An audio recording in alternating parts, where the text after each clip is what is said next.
as one of 1,000 elements of my own testimony of the divinity of the Book of Mormon, I submit this as yet one more evidence of its truthfulness.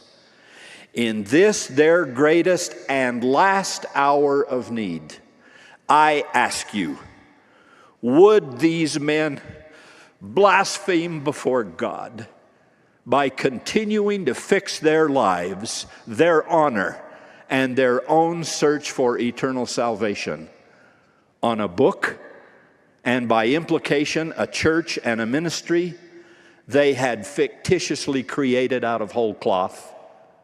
Never mind that their wives are about to be widows and their children fatherless.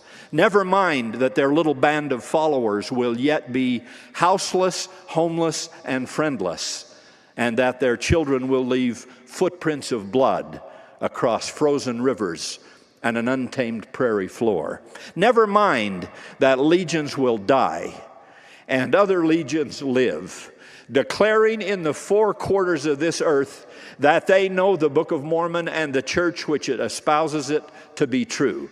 Disregard all of that and tell me whether in this hour of death these two men would enter the presence of their eternal judge, quoting from and finding solace in a book which, if not the very word of God, would brand them as impostors and charlatans until the end of time.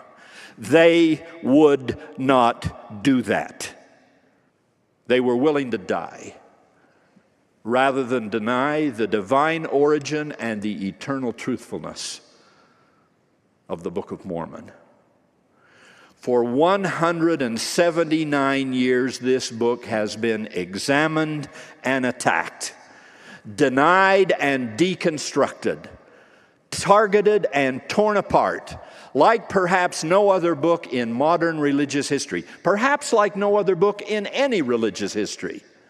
And still it stands. Failed theories about its origins have been born, parroted, and died. From Ethan Smith to Solomon Spaulding to deranged paranoid to cunning genius. None of these frankly pathetic answers for this book has ever withstood examination, because there is no other answer than the one Joseph gave as its young, unlearned translator. In this I stand